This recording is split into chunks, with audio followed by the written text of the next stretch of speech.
लाहौर को सेलेक्ट कर लिया बांग्लादेश ने अपने ऑफिसर्स को ट्रेनिंग दिलाने के लिए कि अगर भारत के पड़ोसी देशों के ऑफिसर्स को पाकिस्तान ट्रेंड करेगा तो भारत की सुरक्षा को कितना बड़ा खतरा होगा। बांग्लादेश की जो नई सरकार बनी तारिक रहमान वाली, इसने इस प्रोसेस को, इस परिपाटी को रिन्यू करने से साफ इनकार कर दिया। मतलब पाकिस्तान की सेना और ISI इन्हें भारत के खिलाफ ब्रीफ करेगी। इनके दिमाग में बात डाली जाएगी कि भारत कोई बड़ा भाई नहीं है, बल्कि भारत तो आप लोगों की सॉवरेंटी के लिए खतरा है। जब ये PM बने तो भारत को उम्मीद थी कि साहब इलेक्शन के बाद शायद अब बांग्लादेश से हमारे रिश्ते बेहतर हो जाएंगे, लेकिन साहब तारिक रहमान की सरकार तो मोहम्मद यूनुस से भी 2 कदम आगे निकल गई। भारत की पूरी मोनोपोली को खत्म करने के रास्ते पर चल रहा है बांग्लादेश। कि इस पूरे खेल से भारत को कितना बड़ा खतरा है। भारत के अड़ोस पड़ोस पर नजर डाले ना तो भारत चारों तरफ से खतरों से घिरा नजर आ रहा है। भाई भारत के लिए एक 3 फ्रंट सिचुएशन खड़ी हो जाएगी। तो पाकिस्तान की ISI दोबारा से भारत बांग्लादेश के बॉर्डर के रास्ते फिर कोई खेल कर सकती है। तो मतलब आप समझिए कि इनकी सोच भी अलग होगी जो पाकिस्तान ट्रेनिंग लेकर आएंगे, और भारत विरोधी भी होगी।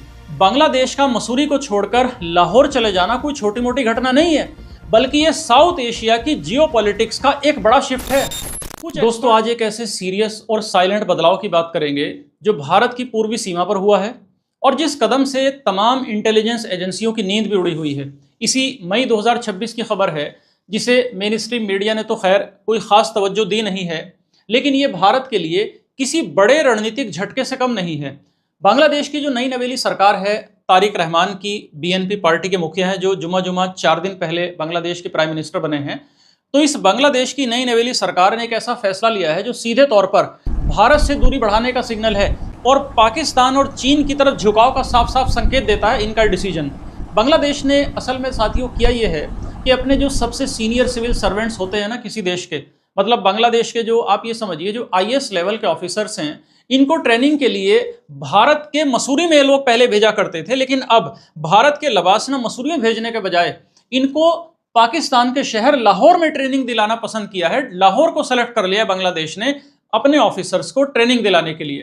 तो दोस्तों सवाल ये उठता है कि आखिर क्यों बांग्लादेश भारत की मशहूर लबासना एकेडमी को छोड़कर पाकिस्तान के नजदीक जा रहा है, क्यों लबासना से दूरी बना रहा है। कहीं इसके पीछे बांग्लादेश के जो नए प्राइम मिनिस्टर हैं तारिक रहमान, कहीं इनका तो कोई खेल नहीं है, या जो तारिक रहमान से पहले बांग्लादेश की कुर्सी संभाले बैठे हुए थे वहां के टेम्परेरी मुखिया मोहम्मद यूनुस, कहीं इनका तो कोई रोल नहीं है। और फिर आप ये भी देखो कि अगर भारत के पड़ोसी देशों के ऑफिसर्स को पाकिस्तान ट्रेंड करेगा तो भारत की सुरक्षा को कितना बड़ा खतरा होगा। सबसे पहले हम इस पूरी खबर की क्रोनोलॉजी को, इस पूरी खबर के डेटा को समझते हैं ताकि आपको इस खेल की सारी गंभीरता समझ में आ जाए।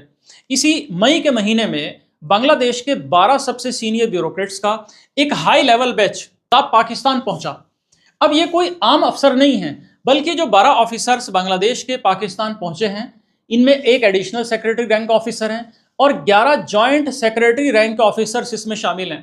अब साहब एडिशनल और जॉइंट रैंक के अफसर होने का मतलब ये हुआ कि यही लोग आने वाले टाइम में बांग्लादेश की पूरी सरकार को चलाने वाले हैं। बांग्लादेश की तमाम पॉलिसीज, तमाम डिसीजंस लेने वाले भी यही लोग होंगे।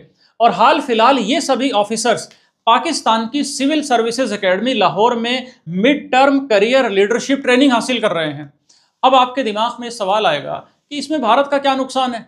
तो साथियों नुकसान समझने के लिए आप इसको ऐसे समझिए कि ब्यूरोक्रेसी जो होती है ना, वो किसी भी देश को चलाने के लिए वही हैसियत रखती है जैसे कि एक कंप्यूटर के अंदर लगा हुआ ऑपरेटिंग सिस्टम कंप्यूटर को चलाने की हैसियत रखता है। भाई नेताओं का क्या है, नेता तो आते जाते रहते हैं, लेकिन देश को हकीकत में ये अफसर ही चलाते हैं। अभी तक हो क्या रहा था कि पिछले 10 सालों से बांग्लादेश का ये सारा ऑपरेटिंग सिस्टम और ये तमाम सॉफ्टवेयर अपडेट्स बांग्लादेश के भारत के लबासना मसूरी में तैयार हो रहे थे। फिर 2014 में शेख हसीना सरकार के दौरान एक समझौता भी हुआ था बांग्लादेश का लोक प्रशासन मंत्रालय के बीच और भारत का NCG जो national centre for good governance है, इनके बीच। इसके बाद 2019 में और फिर अप्रैल 2024 में इस समझौते को रिन्यूअल भी किया गया और इसी समझौते के तहत पिछले 10 सालों में बांग्लादेश के लगभग 2500 सीनियर ऑफिसर्स ने भारत के मसूरी में आकर ट्रेनिंग भी ली थी। जब ये अफसर भारत आया करते थे तो इन्हें भारत में काम करने के तरीके, भारत की प्रशासनिक संस्कृति, भारत का तमाम एडमिनिस्ट्रेटिव मॉडल, ये सारी बातें इनको साथियों सिखाई जाती थी। अब इससे देखो दोनों देशों के बीच एक इंस्टीट्यूशनल फैमिलियरिटी बनती थी, मतलब एक आपसी समझ पैदा होती थी, एक भरोसा पैदा होता था। लेकिन आपको पता ही है कि अगस्त 2024 में जैसे ही शेख हसीना का तख्ता पलट हुआ, ये सारा सिस्टम चरमरा कर गिर गया। भारत और बांग्लादेश के बीच जो आखिरी समझौता हुआ था वो अप्रैल 2025 में एक्सपायर हो गया, और बांग्लादेश की जो नई सरकार बनी तारिक रहमान वाली, इसने इस प्रोसेस को, इस परिपाटी को रिन्यू करने से साफ इनकार कर दिया। और बांग्लादेश ने अब ये कहा कि भारत से हमें वीजा की दिक्कतें आ रही हैं, कूटनीतिक कड़वाहट है हमारे और भारत के बीच, तो इस टाइप के बहाने मारकर बांग्लादेश ने मसूरी का रास्ता बंद कर दिया और लाहौर का रास्ता साफ सेलेक्ट कर लिया। अब दोस्तों, आप में से इतिहास को पढ़ने लिखने वाले लोग ये जानते होंगे कि 1947 से लेकर और 1971 तक बांग्लादेश नाम का कोई देश विश्व के मानचित्र पर नहीं था, बल्कि जिस इलाके का नाम आज बांग्लादेश है इसे पूर्वी पाकिस्तान कहते थे सन 71 तक। और उस दौर में तो इस पूर्वी पाकिस्तान और आज के पाकिस्तान के जितने भी अफसर हैं, इनकी ट्रेनिंग लाहौर के इसी सिविल सर्विसेज एकेडमी में हुआ करती थी। पाकिस्तान की सरकार इस पूरे ट्रेनिंग प्रोग्राम का, ये जो बांग्लादेश के अफसर ट्रेनिंग ले रहे हैं लाहौर में, इस तमाम प्रशिक्षण कार्यक्रम का एक एक रुपया खुद अपनी जेब से भर रही है, और बांग्लादेश सरकार का इसमें एक भी पैसा खर्च नहीं हो रहा। अब साहब सवाल उठता है कि पाकिस्तान ये सब फ्री फोकट में क्यों कर रहा है? तो साथियों, फ्री फोकट में इसलिए कर रहा है क्योंकि पाकिस्तान को पता है कि ये सिर्फ एक प्रशिक्षण कार्यक्रम नहीं है, बल्कि ये अफसरों के दिमाग में भारत विरोधी जहर घोलने का, भारत विरोधी लहर चलाने का एक गोल्डन अपॉर्चुनिटी है, एक सुनहरा मौका है। और आप देखो कि जब ये 12 सीनियर अफसर लाहौर के, इस्लामाबाद के, कराची के जो एडमिनिस्ट्रेटिव सेंटर्स हैं, मिलिट्री सेंटर्स हैं, वहां का दौरा करेंगे, तो पाकिस्तान की जो डीप स्टेट है ना, मतलब पाकिस्तान की सेना और आईएसआई, इन्हें भारत के खिलाफ ब्रीफ करेगी।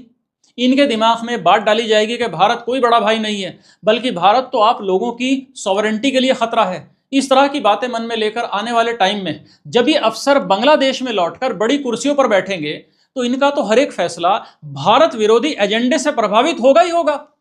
तो दोस्तों, बांग्लादेशी ब्यूरोक्रेट्स का पाकिस्तान में ट्रेनिंग लेने का ये जो नया ट्रेंड बनता दिख रहा है ना, ये जो बदलाव हमें नजर आ रहा है, ये बदलाव कोई रातों रात तो खैर नहीं हुआ, बल्कि इसके पीछे एक बहुत ही सोची समझी क्रोनोलॉजी है।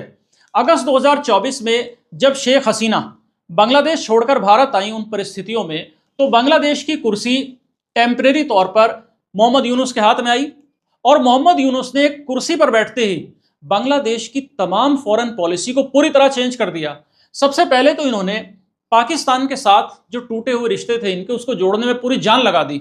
और मोहम्मद यूनुस के दौर में ही पाकिस्तान के सीनियर ऑफिसर्स ने ढाका के दौरे के लिए 20 सालों के इतिहास में पहली बार ढाका और कराची के बीच में डायरेक्ट फ्लाइट्स की दोबारा शुरुआत करी गई। और पाकिस्तानी स्कॉलर्स का बांग्लादेश में रैलियों के जरिए साफ जबरदस्त स्वागत भी होता हुआ देखा गया उस दौर में। अब से ठीक 3 महीने पहले की अगर हम बात करें तो बांग्लादेश में आम इलेक्शन हुए और सत्ता आई तारिक रहमान के हाथ में। बेगम खालिदा जिया के बेटे तारिक रहमान लंदन से निर्वासन का जीवन काट कर लौटे और वहां के पीएम है इस समय। तब जब ये पीएम बने तो भारत को उम्मीद थी कि साहब इलेक्शन के बाद शायद अब बांग्लादेश से हमारे रिश्ते बेहतर हो जाएंगे। लेकिन साहब तारिक रहमान की सरकार तो मोहम्मद यूनुस से भी 2 कदम आगे निकल गई।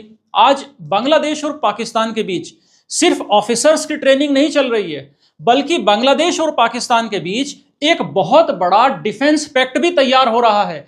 बांग्लादेश, आप देखो कि इस टाइम पाकिस्तान और चाइना के एक जॉइंट वेंचर है, ये JF-17 नाम का फाइटर जेट है, जिस पर पाकिस्तान काफ़ी इसकी तारीफ करता है और इस पर कंपेयर भी होता है भारत के विमानों से, इस विमान का। तो इस JF-17 विमान को खरीदने की बातचीत बांग्लादेश चला रहा है पाकिस्तान के साथ। और दोस्तों, साथ ही एक नया ट्रेंड और उभर रहा है।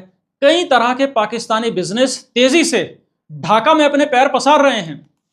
एक बात तो देखो, मोटी मोटी इस पूरी तस्वीर में ये उभरी रही है कि बांग्लादेश दुनिया को संदेश देना चाहता है कि नौकरशाही की ट्रेनिंग और कूटनीति के लिए भारत अब हमारा एकमात्र डिफॉल्ट डेस्टिनेशन नहीं है। बांग्लादेश कहीं ना कहीं दोस्तों अपनी डिप्लोमेटिक फ्लेक्सिबिलिटी भी बढ़ाता दिख रहा है। लेकिन साथियों, सच ये है कि इस फ्लेक्सिबिलिटी के नाम पर भारत की पूरी मोनोपोली को खत्म करने के रास्ते पर चल रहा है बांग्लादेश।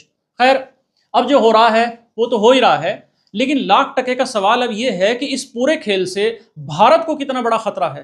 तो आप साथियों देखिए कि अगर हम हाल फिलहाल भारत के अड़ोस पड़ोस पर नजर डालें ना, तो भारत चारों तरफ से खतरों से घिरा नजर आ रहा है। भाई पश्चिम में पाकिस्तान हमेशा से भारत विरोधी रहा ही है। नॉर्थ में अगर देखें तो चाइना लगातार अपनी मिलिट्री पावर बढ़ा रहा है।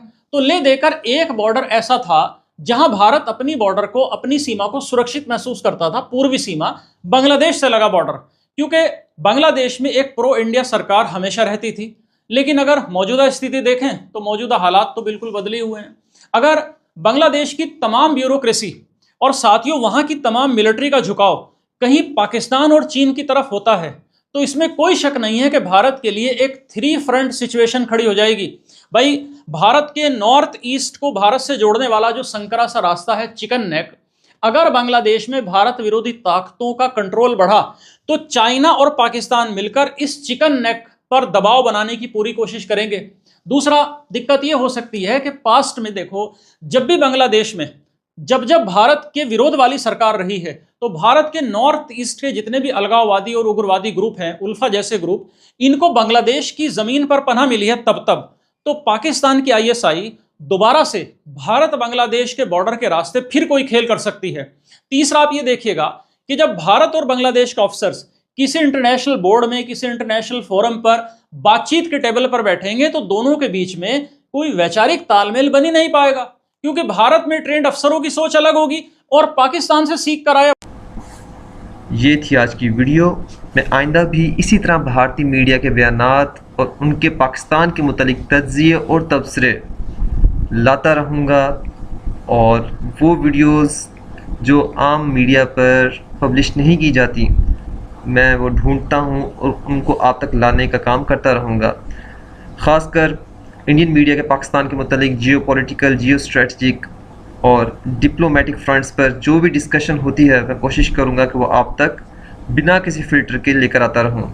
और अगर आप ये सब कुछ देखना चाहते हैं और भारतीय मीडिया के रिएक्शंस को और उनके पाकिस्तान के मुतालिक तज्ज़िये और तबसरों को सुनना चाहते हैं तो आप मेरा चैनल फॉलो कर सकते हैं, क्योंकि यहाँ आपको सिर्फ ख़बरें नहीं या सिर्फ़ और सिर्फ रिएक्शन नहीं बल्कि तमाम कंट्रोवर्शियल और ट्रेंडिंग वीडियोस मिलेगी, वो भी एक अलग अंदाज में।